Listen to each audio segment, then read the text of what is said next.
अगर system so रहा हो और कोई प्राकृतिक आपदा आ जाए तो फिर ना तो इंसान बचते हैं और ना ही जानवर। जी न्यूज पिछले कई दिनों से आपको देश के अलग अलग राज्यों में बाढ़ से हुई तबाही की तस्वीरें लगातार दिखा रहा है। हमने अलग अलग जगहों से ऑन द स्पॉट रिपोर्टिंग की है, लेकिन आज हम काजीरंगा में 102 दुर्लभ जीव जंतुओं की मौत का डीएनए टेस्ट करेंगे। हम आपको ये बताएंगे कि बाढ़ और सिस्टम के आलस ने कैसे असम के काजीरंगा नेशनल पार्क में तबाही मचा दी है। असम में भारी बारिश की वजह से काजीरंगा नेशनल पार्क लगभग डूब चुका है। काजीरंगा में बाढ़ से अभी तक कम से कम 102 जानवरों के मारे जाने की खबर है, जबकि पिछले साल 250 जानवर मारे गए थे, जिनमें एक सींग वाले 20 गैंडे भी शामिल थे। काजीरंगा में वर्ष 2000 से 2014 तक 1038 गैंडे मारे जा चुके हैं। ये एक चिंताजनक आंकड़ा है।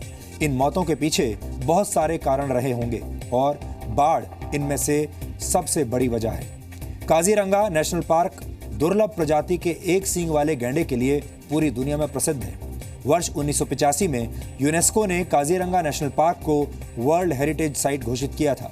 ऐसा नहीं है कि काजीरंगा नेशनल पार्क में पहली बार बाढ़ आई है। वर्ष 1988 में इस नेशनल पार्क में अब तक की सबसे बड़ी बाढ़ आई थी, लेकिन तब से लेकर अब तक नेशनल पार्क के जानवरों को बचाने के लिए जरूरी हाईलैंड्स नहीं बनाए गए। हाईलैंड मिट्टी का एक मानव निर्मित पठार होता है जिसे बाढ़ के पानी से बचने के लिए तैयार किया जाता है, लेकिन पिछले 29 वर्षों से काजीरंगा नेशनल पार्क को बचाने के लिए ये जरूरी हाईलैंड्स तैयार नहीं किए जा सके। काजीरंगा नेशनल पार्क हमारी वो राष्ट्रीय धरोहर है जिसे देखने के लिए पूरी दुनिया से लोग आते हैं, लेकिन हमारा अपना सिस्टम इस धरोहर की रक्षा नहीं कर पाता। ये बात सच है कि बाढ़ एक प्राकृतिक आपदा है, लेकिन हमारा सवाल आज ये है कि इस बाढ़ से बचने की तैयारी सही समय पर क्यों नहीं होती। हमारा सिस्टम आज भी आग लगने के बाद पानी का कुआं खोदने वाली सोच पर चल रहा है। इस बीच बाढ़ से असम के 25,52,000 लोग प्रभावित हुए हैं। असम के 29 जिलों के 4,071 गांव इस वक्त बाढ़ से प्रभावित हैं। बाढ़ से असम में भारी नुकसान हुआ है। ब्रह्मपुत्र नदी में आई बाढ़ से असम के 2,500 गांव डूब चुके हैं, जबकि 1,06,000 हेक्टेयर में फैली फसल बर्बाद हो चुकी है। असम में अब तक बाढ़ की वजह से 84 लोगों की मौत हो चुकी है। पूरे राज्य के 231 राहत शिविरों में करीब 1 लाख से ज्यादा लोग मौजूद हैं। असम के अलावा अरुणाचल प्रदेश, गुजरात और राजस्थान भी बाढ़ और बारिश ने वहां पर तबाही मचा रखी है। बाढ़ से अब तक पूरे देश में 511 लोगों की मौत हो चुकी है। बाढ़ एक ऐसी प्राकृतिक आपदा है जिसकी वजह से हर साल देश के लाखों लोग बेघर हो जाते हैं, लेकिन बाढ़ से बचने के लिए कोई बड़ी रणनीति हमारे देश में नहीं बनाई जाती और जमीनी स्तर पर जो काम होने चाहिए वो तब शुरू होते हैं जब बाढ़ आ चुकी होती है। जी न्यूज की संवाददाता पूजा मेहता ने काजीरंगा नेशनल पार्क और असम के कई संवेदनशील इलाकों से आपके लिए ग्राउंड रिपोर्टिंग की है। वैसे इसे ग्राउंड रिपोर्टिंग नहीं बल्कि वाटर रिपोर्टिंग कहना चाहिए, क्योंकि ये पानी से भरे हुए इलाकों में की गई है और जब हमारी टीम वहां पर मौजूद थी तो पानी ही पानी दिखाई दिया, ग्राउंड तो असल में कहीं दिखाई ही नहीं दिया।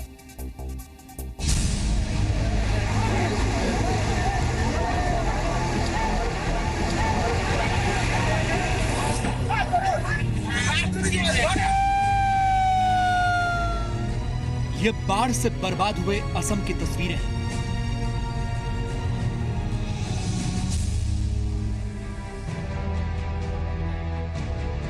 बाढ़ से बेघर हुए लोगों का दर्द सुनिए।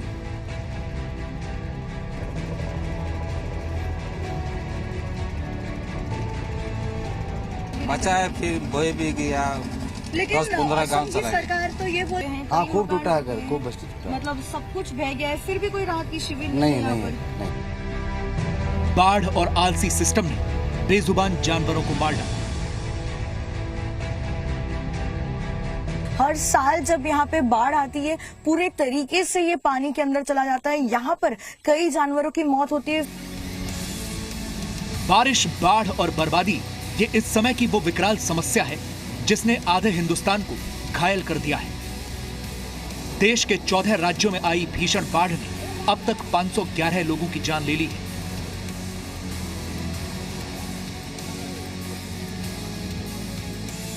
कहने को तो बाढ़ एक प्राकृतिक समस्या है, लेकिन सिस्टम की आधी अधूरी तैयारियों ने इस बाढ़ के घावों को और गहरा कर दिया है। असम में अब तक बाढ़ से 84 लोगों की मौत हो चुकी है। इसके अलावा विश्व प्रसिद्ध काजीरंगा नेशनल पार्क के 102 दुर्लभ प्रजाति के जानवर भी मारे जा चुके हैं। नेशनल पार्क का अधिकतर हिस्सा बाढ़ में डूब जाने की वजह से बाकी जानवरों की जान भी खतरे में पड़ गई है। बताया ये जा रहा है कि इस साल जो 33 टीले बनने थे, आर्टिफिशियल टीले जिसे ये हाईलैंड कहा जाता है, लेकिन ये अर्ली मॉनसून कहा जाए या फिर गवर्नमेंट के प्रोसीजर में डिले, उस वजह से वो 33 टीलों में से एक भी पूरी तरीके से नहीं बन पाया। और ये जो टीले हैं वो बाढ़ के समय बनाए जाते हैं, बाढ़ के समय के पहले बनाए जाते हैं, ताकि जब यहाँ पे मॉनसून के दौरान, बारिश के दौरान ये पूरा इलाका जो है ये बारिश के पानी से भर जाता है, तब स्पेशली जो एक सिंग के गेंडे हैं वो उस पे चढ़ के वहां पे बैठ सके, क्योंकि वहां पर काफी पेड़ वगैरह होते तो काफी खाना उनको वहां पे मिलता है, और जब तक पानी कम नहीं हो जाए तब तक वो वहां पे रह सके। कभी कभी कैजुअलिटी मतलब प्रिवेंट नहीं कर सकते, तो उसी हिसाब से इस साल भी कैजुअलिटी हुआ था। कुल मिला के 102 मरे थे जानवर, सब जानवर काजीरंगा में, राष्ट्रीय उद्यान में, उसमें से 7 गेंडा थे। और आपका मैक्सिमम डिस्ट्रक्शन मतलब कैजुअलिटी हुआ है हमारा हरिन का, ये हॉक डियर बोलता है, हॉक डियर माने 82 हुआ है, स्वार्म डियर 5, स्वार्म डियर और ईस्टर्न स्वार्म डियर जो कहलाता है इधर ही मिलता है, और यहाँ से मानस ट्रांसलोकेट किया था वहां भी मिलता है। बाढ़ की तबाही से बेजुबान जानवरों को मौत साफ दिखाई दे रही है, लेकिन इन मौतों के लिए सिस्टम की लापरवाही भी बड़ी जिम्मेदार है। लगभग हर साल आने वाली बाढ़ के बावजूद काजीरंगा नेशनल पार्क के प्रशासन ने कोई ठोस तैयारी नहीं की। सरकारी फाइलों और कागजी कार्रवाई के चक्कर में इन जानवरों को बचाने की जरूरी कोशिशें फेल हो गई। गवर्नमेंट में देखिए, एडमिनिस्ट्रेशन में कुछ प्रोसीजर्स होते हैं, कुछ रूल होते हैं, हम काम तो करना ही है, लेकिन ये प्रोसीजर तो अल्टीमेटली फॉलो करना ही है, नहीं तो आज नहीं तो कल ये प्रॉब्लम होगा ही ऑडिट की तरफ से या कोई दूसरा तरफ से।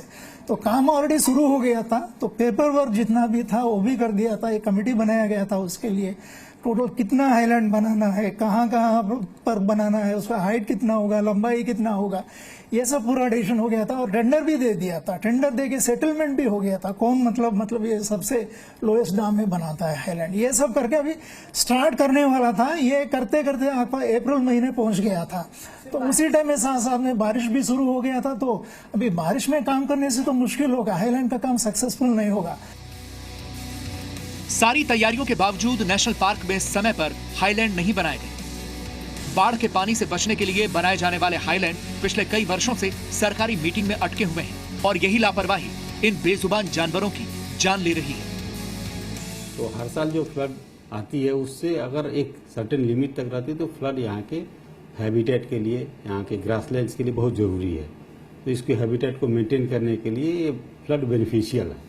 लेकिन फ्लड का ड्यूरेशन जब ज़्यादा हो जाता है या फ्लड की लेवल, वाटर लेवल ज़्यादा हो जाता है, उस समय एनिमल की मोर्टेलिटी होती है। तो उसको प्रिवेंट करने के लिए पहले से 1988 में जब फ्लड आया था सबसे बड़ा, उसके बाद से गवर्नमेंट ने सोचा कि कुछ हाईलैंड बनाया जाए। तो पास्ट में इसके पहले हाईलैंड्स काफ़ी बनाए गए हैं, लेकिन उन हाईलैंड्स की हाइट अब कम पड़ रही है। सरकारी अधिकारियों के मुताबिक मौजूदा हालातों में जानवरों को बचाने के लिए ये हाईलैंड नहीं बनाए जा सकते, यानी पार्क में जिंदा बचे हुए जानवरों पर अब भी मौत का खतरा बना हुआ है। अगर वक्त से पहले इन्हें बचाने की कोशिश की जाती तो बेघर हुए ये जानवर जिंदगी की तलाश में संघर्ष करने से बच जाते। इसके अलावा एक सींग वाले गैंडों के लिए पार्क से बाहर निकलना किसी खतरे से खाली नहीं होता, क्योंकि जंगल से बाहर निकलते ही कुछ तस्कर इनका अवैध शिकार कर लेते हैं। काजीरंगा नेशनल पार्क के जानवर सिर्फ बाढ़ के दौरान ही नहीं मरते पानी में डूब के। मेरे बाएं तरफ में काजीरंगा नेशनल पार्क है, और जब ब्रह्मपुत्र नदी उफान पर होती है बारिश के दौरान, तब जितने भी यहाँ के जानवर हैं, स्पेशली जो एक सिंग वाले गेंडे हैं, वो इस रास्ते से आते हैं। ये एनिमल कॉरिडोर है और ये नेशनल हाईवे 37 है। और मेरे दाहिने में असम का एक जिला है जिसे कार्बी आंगलोंग जिला कहा जाता है। और ये जो एक कॉरिडोर है, क्योंकि बारिश के दौरान जितने भी जानवर है वो इस जिले के जितने भी पहाड़ी इलाके हैं उसमें चले जाते हैं, लेकिन इस बीच में उनकी जान जाती है जब यहाँ से तेज रफ्तार में गाड़ियां गुजरती है उनसे टकराकर। जंगल से लेकर जमीन तक असम बाढ़ की चपेट में है। खतरे के निशान से ऊपर बह रही ब्रह्मपुत्र नदी ने हजारों लोगों के घर छीन लिए हैं और जो बचे हुए हैं वो भी अपने घरों को बचाने के लिए संघर्ष कर रहे हैं। ये जो आप पूरा इलाका देख रहे हैं, यहाँ पे इस तरीके से कटाई हो रही है कि यहाँ पर दूर दूर तक बस पानी ही पानी है। पानी के सैलाब में जितने भी घर, कस्बे, मकान, जंगल या जो भी हो वो सब कुछ बहा कर चला गया है ये पानी। उसके अलावा आप देखेंगे ये नए स्तर से यहाँ पर क्योंकि कटाई हो रही है, हर रोज जितने भी घर थे वो सारे इस ब्रह्मपुत्र के उफान पे जो अभी नदी है ये पूरी तरीके से उफान पे है। ये ब्रह्मपुत्र नदी उसमें बह चुके हैं, लेकिन फिलहाल जो है यहाँ पर ये काम किया जा रहा है ताकि नए स्तर से यहाँ पर बांध बनाया जाए, क्योंकि जितने भी एम्बैंकमेंट्स थे वो इस साल के बाढ़ में सभी यहाँ पे टूट गए हैं। और यहाँ पर फिलहाल जो है वो इरोशन का काम हो रहा है। जो इरोशन हुआ था उसे नए स्तर से यहाँ पर जो है एम्बैंकमेंट्स बनाने का काम शुरू हो चुका है। असम के डिब्रूगढ़ जिले में ब्रह्मपुत्र नदी के साथ ही उसकी सहायक नदी के जलस्तर में लगातार बढ़ोतरी हो रही है। जिले के 27 गांव में बाढ़ का पानी घुस गया है, जिसकी वजह से 10,846 लोग प्रभावित हुए हैं। वक्त से पहले की गई तैयारियों से इन लोगों के घरों को बचाया जा सकता था, लेकिन उफनती नदियों से आसपास के इलाकों में जमीन खिसकने का खतरा बढ़ गया है, जो इस इलाके में एक बड़ी समस्या बन चुकी है। जो ये मंदिर हुआ करता था, फिलहाल लोगों ने उसको एक ताला लगा दिया है, क्योंकि यहाँ पर कुछ बचा ही नहीं और मंदिर का जो सामान था वो लेकर कोई और जगह जा चुके हैं और वहां पर भगवान की पूजा कर रहे हैं फिलहाल। क्योंकि यहाँ के जो लोग हैं, मोरे गांव के जो लोग यहाँ पे रहते हैं या मंदिर जो आते थे या मंदिर के जो देख रेख करने वाले लोग हैं, उनमें ये डर है कि अगर फिर एक बार मूसलाधार बारिश होती है या तेज बारिश होती है और फिर एक बार अगर यहाँ पे बाढ़ आता है तो शायद ये जो बचा कुचा जो हिस्सा है इस मंदिर का वो भी नहीं रहेगा और उनके पास जो सामान है शायद वो भी बह जाए। मौसम विभाग के मुताबिक असम के लोगों के लिए ये मुसीबत की बारिश अभी यूं ही जारी रहेगी, लेकिन वक्त रहते अगर हमारे सिस्टम ने सही कोशिशें की होती तो इस तबाही से हुए नुकसान को कम किया जा सकता था।